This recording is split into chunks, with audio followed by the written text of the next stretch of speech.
अब आज की एक बड़ी खबर। अब हम आपको कश्मीर के आतंकवादी यासीन मलिक को हुई उम्र कैद की सजा के बारे में बताएंगे। आज का दिन बड़ा शुभ है और यह बड़ी अच्छी खबर बताते हुए हमें खुशी हो रही है आपको। 90 के दशक में इसी यासीन मलिक की हमारे देश में जय जयकार हुआ करती थी और ये खबर जब आप देखेंगे तो आपको पता चलेगा कि कैसे अब स्थितियां हमारे देश में बदल रही हैं। कश्मीर में क्या बड़े बदलाव आ रहे हैं। 2 दिन पहले हमने आपको बताया था कि लाखों पर्यटक अब कश्मीर पहुंच रहे हैं। कश्मीर के होटल्स में पैर रखने की जगह नहीं है। यासीन मलिक जैसे जो नेता हैं उन्होंने दशकों तक इसलिए वहां पर इतनी अशांति फैलाई क्योंकि वो कभी नहीं चाहते थे कि भारत का कोई दूसरा नागरिक कश्मीर पहुंचे। वो कभी नहीं चाहते थे कि कश्मीर के होटल्स खचाखच पर्यटकों से भरे रहें। यासीन मलिक जैसे जो लोग हैं वो ये चाहते थे कि कश्मीर पाकिस्तान से मिल जाए और आज यासीन मलिक जेल में है और उम्र कैद की सजा उसे मिली है। यह बदलाव है। यासीन मलिक को 90 के दशक में एक प्रतिभाशाली युवा नेता के तौर पर प्रोजेक्ट किया जाता था। देश के प्रधानमंत्री और दुनिया के बड़े बड़े नेताओं से इसकी मुलाकातें होती थी। तस्वीरें दिखाएंगे हम आपको। देखिए, डॉक्टर मनमोहन सिंह के साथ यह आतंकवादी खड़ा हुआ है, तस्वीरें खिंचवा रहा है। एक जमाना वो भी था, देखिए। और उस जमाने में ये बड़े बड़े नेता ये समझते थे कि यासीन मलिक से मिलने से वो लिबरल नजर आएंगे, वो धर्मनिरपेक्ष नजर आएंगे और वो कश्मीर की एक आवाज के साथ फोटो खिंचवा रहे हैं। हमारे देश में यासीन मलिक को कश्मीरियों की आवाज माना जाता था। हमारे देश के नेताओं ने, हमारे मीडिया ने, बुद्धिजीवियों ने, अखबारों ने आतंकवादियों के बारे में दशकों तक इस आतंकवादी के बारे में आपको भ्रम में रखा, आपको गलतफहमी में रखा और वो इस आतंकवादी को शांति का पुजारी बताते रहे। अमेरिका के एम्बेसडर के साथ तस्वीर देखिए आप इस आतंकवादी की। ये अमेरिका के राजदूत हैं, कितनी खुशी से यासीन मलिक के साथ बैठकर बातचीत कर रहे हैं, गले लग रहे हैं। लेकिन अब जाकर इस आतंकवादी की सच्चाई सामने आई है और इस मामले में अब जाकर कहीं न्याय हुआ है। एनआईए कोर्ट ने यासीन मलिक को जिस मामले में उम्र कैद की सजा आज सुनाई है, आज आपको उस केस के बारे में भी जानना चाहिए। पूरा मामला टेरर फंडिंग का है। टेरर फंडिंग का मतलब होता है आतंकवादियों को पैसा और हथियार पहुंचाना और उसके लिए अलग अलग देशों से पैसा इकट्ठा करना, यानी फंडिंग इकट्ठा करना। 2016 में जब आतंकवादी बुरहान वानी कश्मीर में एक एनकाउंटर के दौरान मारा गया, तब कश्मीर में अचानक से तनाव बहुत बढ़ गया था। उस समय कश्मीर में हर दिन पत्थरबाजी हुआ करती थी। बड़े पैमाने पर आतंकवादी कश्मीर में हमले कर रहे थे। इस पूरे घटनाक्रम के दौरान जब सुरक्षा एजेंसियों ने इसकी जांच शुरू की तो पता चला कि कश्मीर की अलगाववादी ताकतें टेरर फंडिंग से आतंकवादियों की मदद कर रही हैं, उन्हें पैसा पहुंचा रही हैं, हथियार पहुंचा रही हैं और यह फंडिंग कश्मीर की आजादी के नाम पर जुटाई जा रही है। उस समय इस मामले में यासीन मलिक समेत कई लोगों को गिरफ्तार किया गया, जिनमें हुर्रियत कॉन्फ्रेंस के बड़े बड़े नेता थे। इसके अलावा तब इस मामले में पाकिस्तान के आतंकवादी संगठन लश्कर-ए-तैयबा और जैश-ए-मोहम्मद का भी नाम इसमें आया था।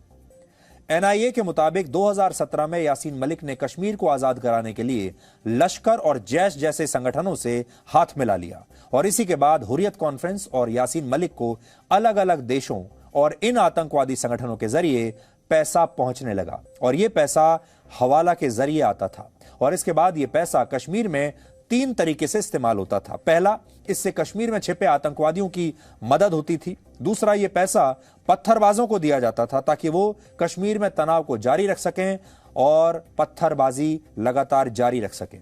और तीसरा, यह पैसा उन ओवरग्राउंड वर्कर्स को तैयार करने पर खर्च होता था जो स्थानीय स्तर पर आतंकवादियों की मदद करते थे, मुखबिरी करते थे और वहां रहते हुए अलगाववादियों की मदद करते थे। यानी टेरर फंडिंग का यह पूरा खेल कश्मीर को भारत से अलग करने के लिए था, जिसमें पैसा पाकिस्तान से आ रहा था, जिसमें पत्थरबाजों की टीम के कप्तान थे यासीन मलिक।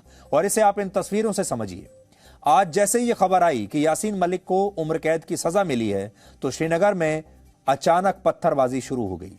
इस मामले में अदालत ने जो फैसला दिया है उसकी कॉपी आज मैं अपने साथ भी लाया हूं। आप कश्मीर में आज जो पत्थरबाजी हुई है उसकी तस्वीरें तो देख ही सकते हैं, लेकिन आज जो अदालत ने अपने फैसले में लिखा है, बड़ी दिलचस्प बात लिखी है अदालत ने। देखिए, उसमें मैं आज बस आदेश की कॉपी लाया हूं। उसमें लिखा है कि यासीन मलिक ने अदालत से कहा था कि उसने वर्ष 1994 में ही हिंसा का रास्ता छोड़कर राजनीति को अपना लिया था और वो महात्मा गांधी के अहिंसक विचारों पर चलने लगा था। सोचिए कितना बड़ा मजाक है कि यासीन मलिक जैसा आतंकवादी खुद को अदालत में महात्मा गांधी का अनुयायी इतनी बेशर्मी से बता रहा है। और मैं आपको पढ़कर बताता हूं कि कोर्ट के फैसले में और क्या लिखा है। कोर्ट कहता है, Admittedly, the convict had been engaged in violent terrorist activities prior to 1994. मतलब ये 1994 से पहले एक आतंकवादी था। उसके बाद इसने 1994 में आतंकवाद का रास्ता छोड़ दिया और फिर ये राजनीति में आ गया। लेकिन वो आगे कहते हैं, जज जो कहते हैं वो कहते हैं, in my opinion there was no reformation of this convict. यानी ये जो आतंकवादी है इसमें कोई बदलाव आया ही नहीं और ये असल में विचारधारा से वैसा ही रहा जैसा ये पहले था। और सरकार ने इसे बदलने की जो मौका दिया, अपने आप को सुधारने का जो मौका दिया गुड फेथ में, उसने इसका कोई फायदा नहीं उठाया। और ये जो आतंकवादी, ये जो व्यक्ति है, ये उसके बाद भी हिंसक बना रहा। फिर इसमें लिखा है, The convict has claimed that he had followed Gandhian principle of non-violence and was spearheading a peaceful, non-violent struggle. तो यासीन मलिक कह रहा है कि वो तो गांधी का फॉलोअर बन गया था और गांधी के सिद्धांतों को फॉलो कर रहा था। सोचिए कितना बड़ा मजाक है ये।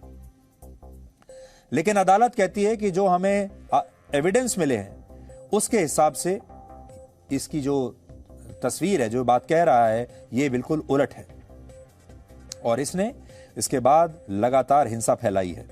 वो कह रहे हैं, I must observe here that the convict can not invoke the Mahatma and claim to be his follower because in Mahatma Gandhi's principles there was no place for violence. Mahatma Gandhi तो हिंसा के बहुत खिलाफ थे और ये कह रहा है कि मैं महात्मा गांधी का अनुयायी हूं। आपने अभी हाल ही में कश्मीर फाइल्स नाम की फिल्म जरूर देख ली होगी। इस फिल्म में भी एक ऐसे ही आतंकवादी को दिखाया गया है जो खुद को नए दौर का गांधी बताता है और पूरी दुनिया को भ्रमित करता है। अब इसमें अगर आप देखेंगे उस फिल्म में भी इस बात का जिक्र किया गया है। Presenting B News app available on Google Play and App Store. Download it now.